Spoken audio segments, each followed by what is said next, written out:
Hey everyone, it's Lindsay here with Primrose Cottage. I am here to show you guys how to make a really fun pillow with your cross stitch with some extra fabric, and we're going to teach you how to bind the edges of your pillow to create a really nice finished look. So for the supplies, you need your cross stitch piece, and I prefer not a lot of space. So like right here, I don't like a ton of negative space right here. So I did about 3/4 of an inch.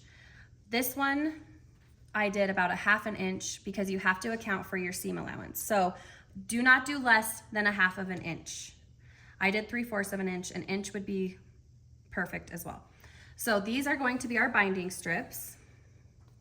And then I've cut 3-inch strips for our border. Now that kind of seems, it might seem big, but I wanted to tell you guys my little tip here. When I add a border to a piece, I always cut my strips wider, and then once I have them all sewn on, I trim it down to the desired size. So we're going to start by taking our strips, and as you can see, I didn't even trim them to size because we're gonna trim it and square it up at the end. That way you're gonna have a nice square pillow. So to do that, you're going to, my other tip is I like to start on the longer side because it keeps it more proportional, and you'll kind of see that as I go. So right sides together, you're gonna take it to your machine, and I'm even gonna go over my edge because I can always trim it. It's better to trim down than not have enough. So, and I don't backstitch here, but you are welcome to backstitch if you would like. And you can pin if you would like. I'm pretty comfortable with sewing, so I don't pin a lot of the time. Okay. So now I'm going to, this is really not technical, and I want you guys to see this because you don't have to be super technical to make something really cute. Okay, so I have that side on. Now I'm gonna do the bottom, because you always, for this style, you do the opposite sides, and then we're gonna press, and then we're gonna do the other two sides. So this is my selvage. Obviously you don't want that in your piece, so I'm gonna just line that up. Oh, I just unthreaded my machine. Dang it.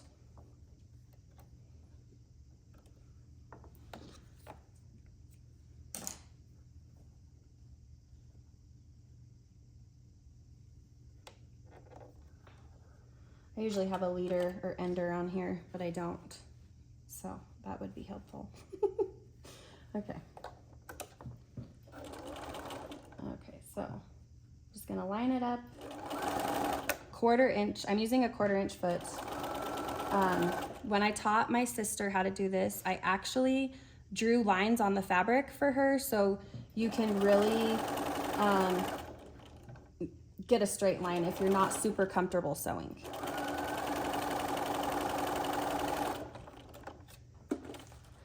Okay, so now I'm going to go over here, and I'm laying it this way, and I'm gonna show you my little trick here.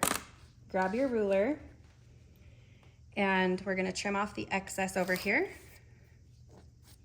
Maybe, sorry, this.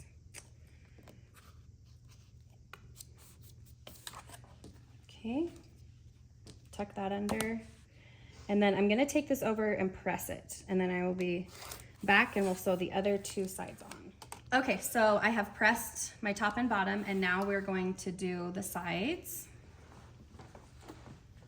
Same thing. If you're new to sewing, I would definitely pin, because this is a longer strip.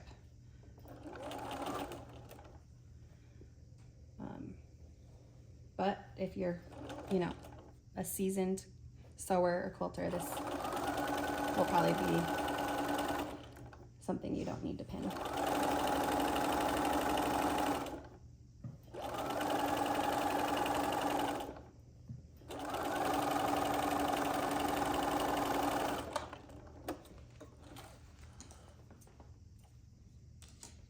Okay, now I'm gonna do my last strip. Whoops.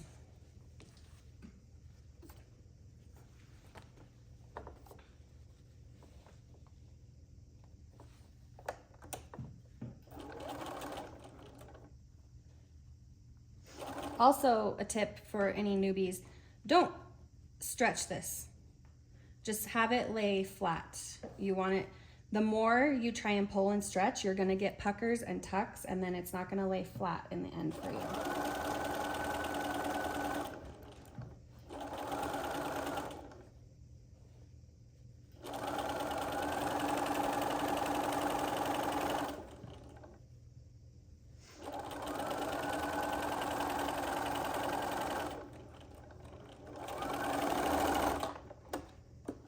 And I didn't backstitch because we're going to trim, so it wouldn't matter anyway. Okay, so now I'm gonna flip this over again so I can see where I need to trim the excess of the strips off. Need a new blade, I think. Still do.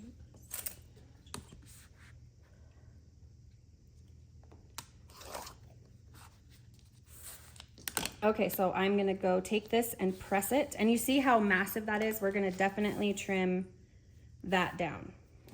Okay, so I have just pressed my sides, and now we're going to trim this to the desired size you want. I mean, this would be cute as is, but for me, I think I need it a little bit down from this. So what I like to do is, this is my favorite ruler, the Olfa QR 6x12. It is frosted. This is the ruler I use with everything. So I want to line up my 2-inch mark with this line here. Also, to make sure you have a straight, you're gonna line this line here. So as long as you have 2 straight lines, you're going to get a square. So you don't need to worry about lining it up on your mat if you're using these 2 reference points, okay? So I'm gonna do that on all sides. Again, you're gonna line up your 2-inch.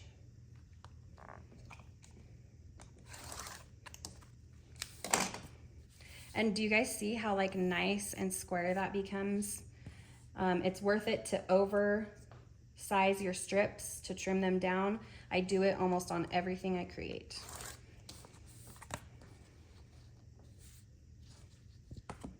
Okay, last one. I'm gonna move that down a little.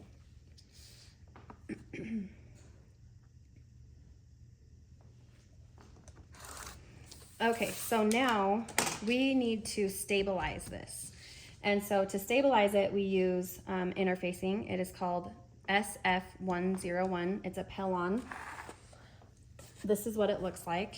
It comes like with paper inside. There is a rough side and a smooth side.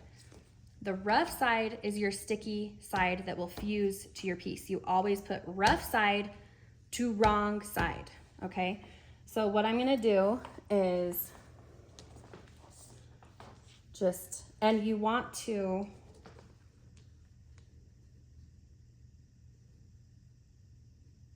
kind of trim it to size because you don't want to go over and then try and iron it. You'll get your iron sticky.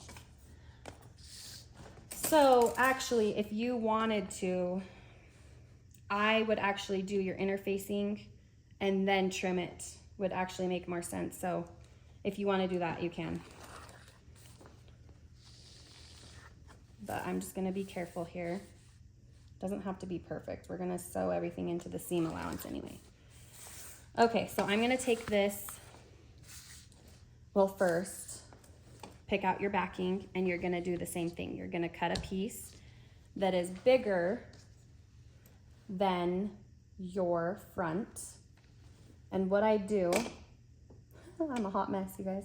Okay. I like to lay it here. If you have a bigger mat, that's helpful, okay? And carefully, here,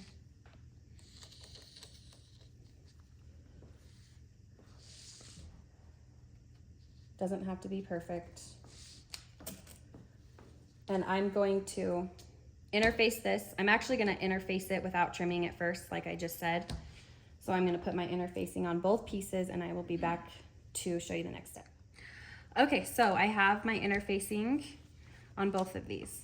Now, it's going to seem a little strange, but this is my little hack that I have figured out. You're going to place them wrong sides together. So normally when you do a pillow, you would place them right sides together, sew around and turn it right side out.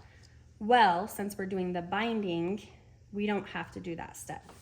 So what I'm going to do, wrong sides together, and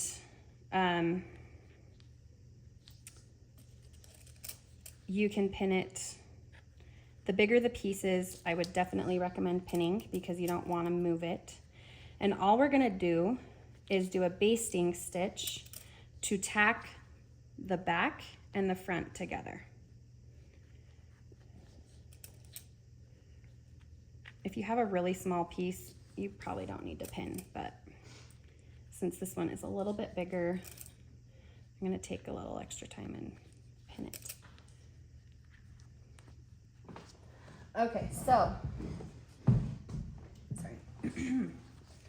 I'm going to increase my stitch length, and all that means is I want my stitches to be longer to create a basting stitch. What that does, it creates, if I were to just leave it at a regular stitch length and I were to go all the way around this, by the time I met up back here, I would have a pucker. So this prevents that. It also just creates, it tacks it down for you. So you don't have to be perfect. Don't go wider than 1/4 of an inch on your basting stitch inside, like inside your seam, because you don't want your basting stitch to show.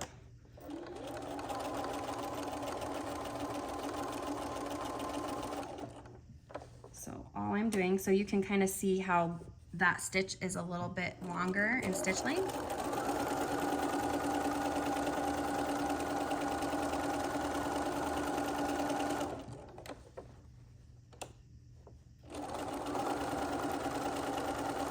And I'm kind of bad, I don't take my pins out. I'll take them out at the end. I'm gonna take that one out because I took that one out because you can kind of see it needed some space.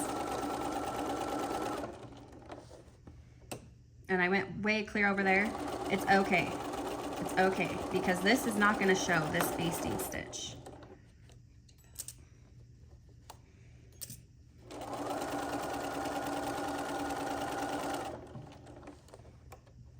And then one other tip, I'm not going to actually meet there. I'm going to leave some space to have it so if there is some extra fullness, it has somewhere to go, if that makes sense. If I were to completely enclose this, I could have a little bit of bunching, but I'm just gonna do that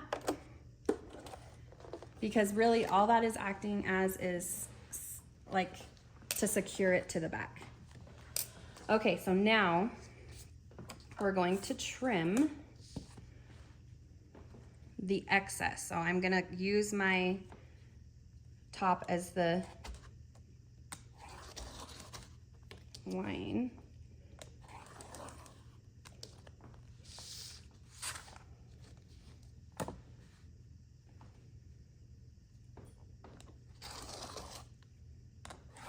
Sorry, we're on a countertop that is not completely flat, so that's why I'm going over it twice.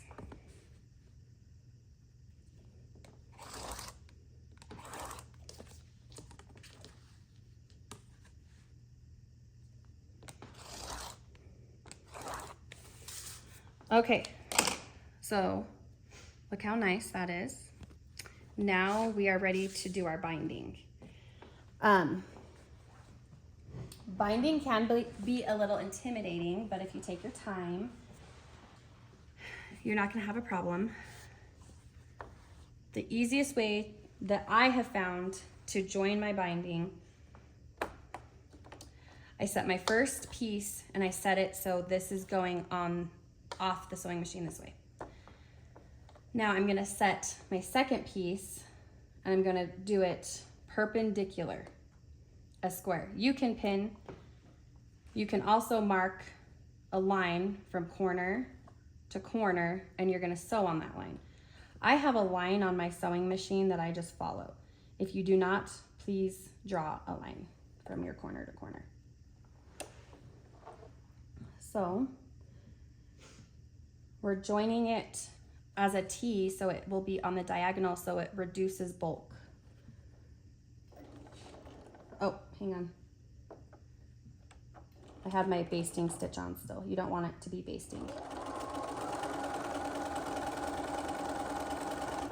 Now, I'm not even gonna take that out. I'm going to flip this over. I'm gonna grab my next strip. These are shorter strips because this was from a fat quarter. If it was with the fabric, I probably only needed 2 strips, but I'm gonna sew 4 of these together just so I'm safe. Okay, don't take it out, just flip this over.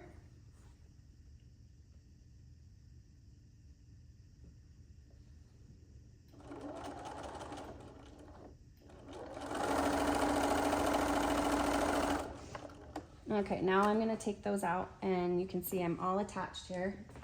I'm gonna trim these, and then what you're gonna do, you can take this to there, but I actually use scissors, and I eyeball it, but if you're not comfortable with that, 1/4 inch away from your seam allowance. And I'm using these scissors because that cutter is killing me, you guys. Okay, 1/4 inch away.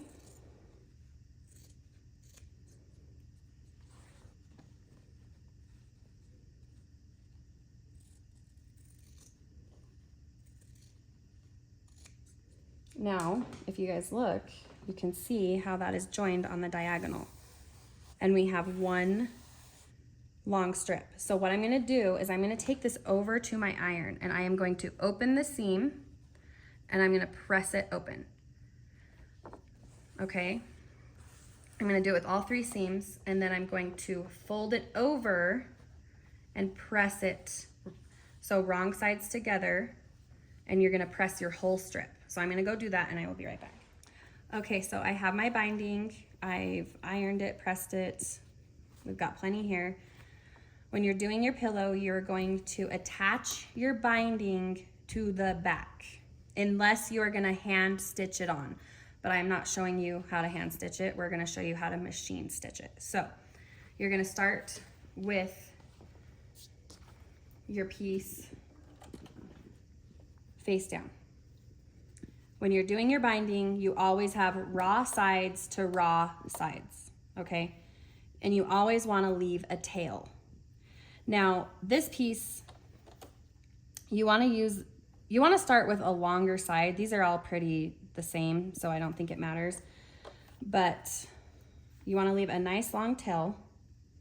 So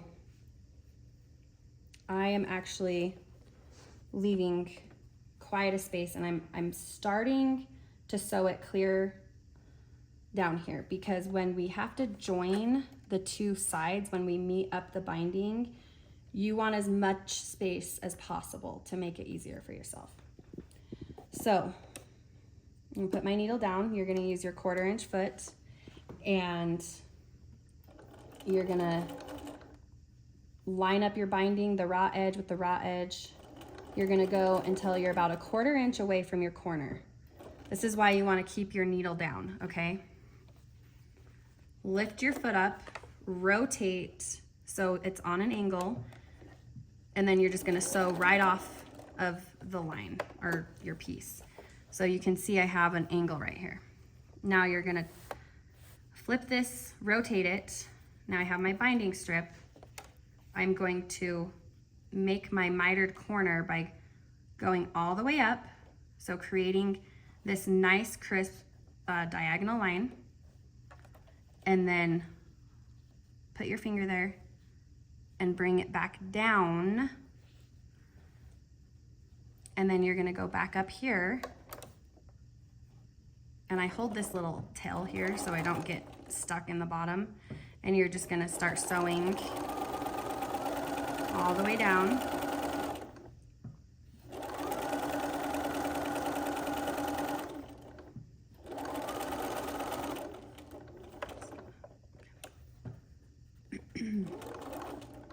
Okay, so I'm getting close to that edge, about 1/4 of an inch away. Rotate. So you're rotating off on an angle. Now you have your binding strip, you're gonna go up. I kind of like use my finger here. I didn't realize that's what I did, but I kind of use my finger here and I use the finger here to make my fold, if that makes sense. I don't even clip my thread, and then I just slide it back under, hold my little thread, and go on to the next side. So you're gonna do that on each side.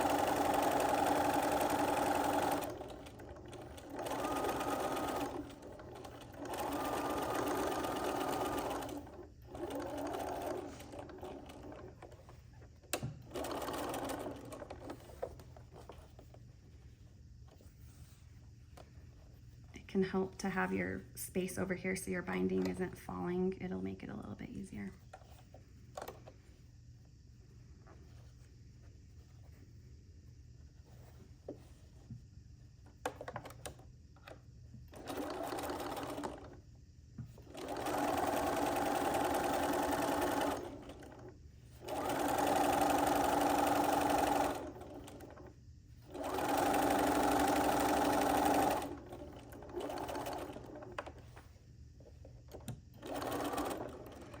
Okay, this is our last corner, and we don't want to go too crazy and sew too far down because we need to join both sides. So same thing, but I'm going to stop sewing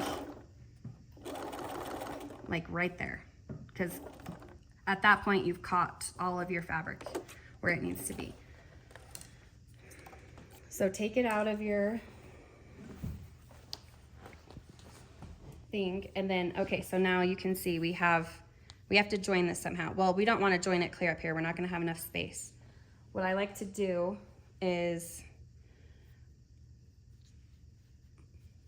kind of see how far I want to go. Okay, I'm going to trim here. I'm going to use this piece. This is going to be your guide. You're going to keep this one on the bottom, pull that one over the top. Don't stretch it, just lay it flat. And then where they meet, right here, I'm going to sit this on top. And then what I'm going to do is only cut your top one.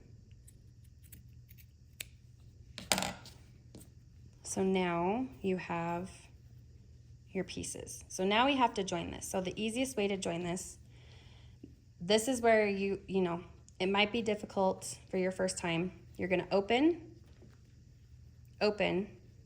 and then you're gonna make your T. Okay? I like to go about 1/8 of an inch over on my top and my side. The reason I like to do that is if I don't do that, then I usually, when I join it, I get some fullness that I don't really, you don't want the fullness. So about 1/8 of an inch is what I like to do. You're gonna take it, now, hang on, let me show you guys something. If it's easier for you to pin, which it probably will be, go like this.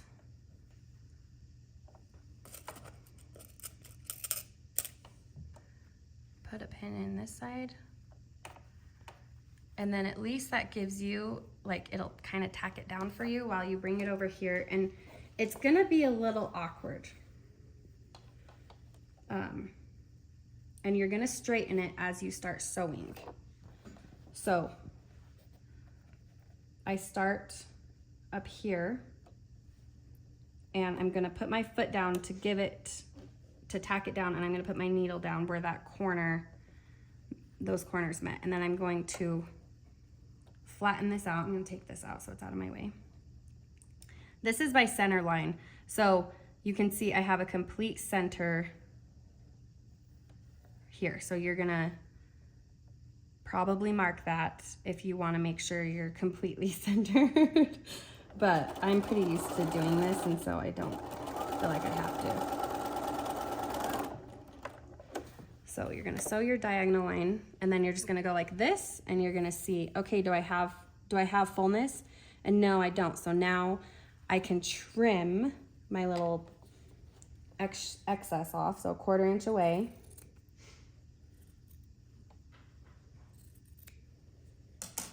You're gonna take this over to your iron. You're gonna open up your seam, press, and then you're gonna go like this, and you're gonna give it a press, and I will be right back. Okay, so I've ironed it, and you see we need to attach it still. So I'm gonna go back up to this corner, and I don't really mind that I'm over stitching that. Like I said, it's okay. You don't have to be so technical.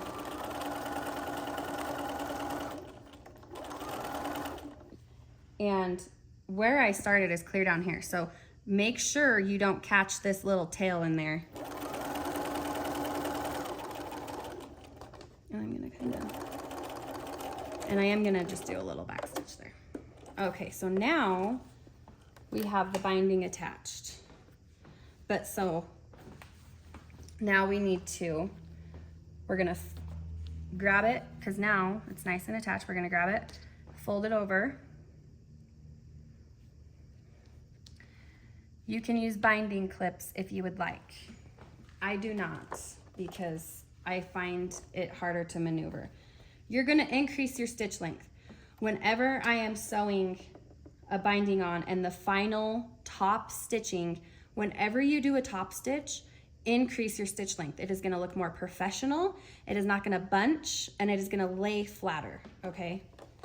So, I'm gonna go here. I like to line up my inside of my foot here, right here. Let's see if I can, right, this part right here, with the edge of my binding. I'm gonna put my needle down. Okay, I'm gonna go a little bit bigger on my stitch. And I am going to carefully and slowly follow that line and sew my binding on. Tack it down to the front, basically. When you get to the bottom, you're gonna pull so it's a corner. So you're gonna use your finger, you're gonna pull, it's gonna create a fold, and you're going to, sorry, it's kind of awkward. Fold it up. You see how that's mitered? That is how you get your very nice mitered edge. Now, if you have I like to use like a seam ripper. I'm using a little pin here because that's all I've got, but just to hold it down. When I know I've caught all the layers, I stop, I back stitch like 2, and then go back again. That's just a personal preference. I like to make sure it's nice and tacked down. Rotate, lift your foot, and you're gonna just do that on all of the sides. Go slow, it's not a race. And try not to like really pull and stretch, and don't try and like pull down, because then you're gonna get excess when you try at the end. So just gently fold it over. You don't need to create like tension. There's no need. It's very, like, it lays nice and flat if you just try and not manipulate it too much.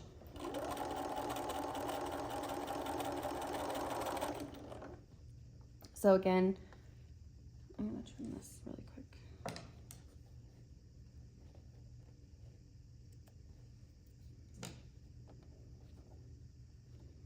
When I get about that far is when I start folding it and then folding it in. Then you have plenty of space.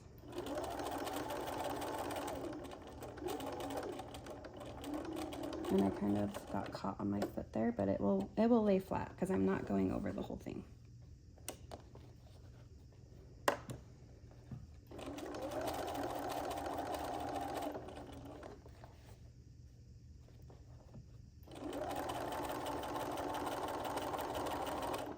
And if it makes more sense for you to use the binding clips and put them all the way around, I know a lot of people do that.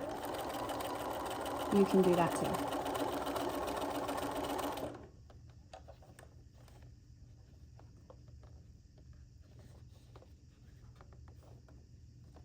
So I'm kind of over.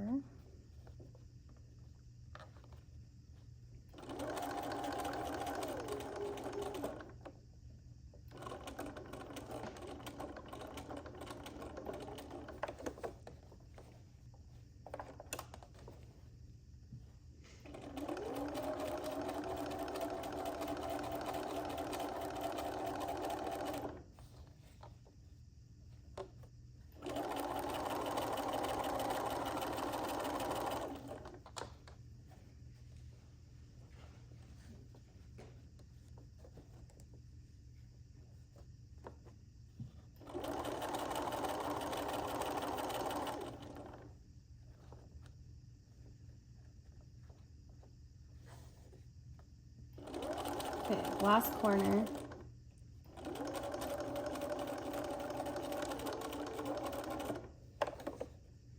Now when I get to the last corner, I like kind of put my finger where I started, and I kind of test, okay, am I gonna have excess? If I need to kind of put some stretch in it, I can. I don't really need to on this one.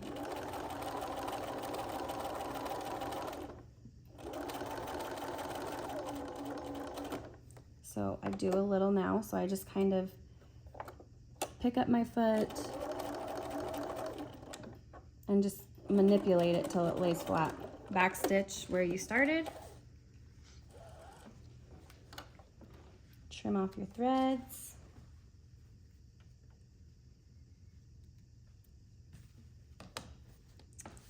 And there it is. You could definitely leave this like this and hang it as like a little mat. But since we're gonna fill it, you're going to want to separate your front, maybe. It's harder with the interface. Okay, separate your front and your back, okay? Be sure it is separated. You don't wanna be cutting into your front. You're gonna cut, and then I'm gonna make sure I'm not catching anything, which, hang on. It is harder with the interfacing.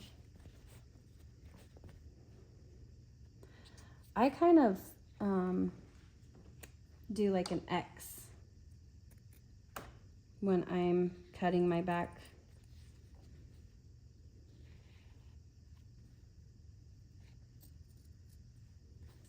Okay, and then what you're gonna do, I'll probably make that bigger, but we are gonna use the poly pellets, and we're gonna give it a nice foundation, and then we're going to go in after that and put in the polyfill. So I will be back and show you what that looks like. Okay, so we put in the poly pellets first, and then we stuffed it with the polyfill. And now we have this nice big hole here. But grab a piece of your wool, and you're going to use your needle and thread, and you're just gonna do a running stitch around, or you can do a blanket stitch. You could layer more than one piece of felt or wool on there. And so I'm just gonna turn this over, turn this over so you guys can see it.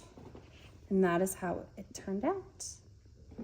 So this one is a bigger one, but I love it so much. It's nice and heavy, so it will easily sit up wherever you put it. So there we go.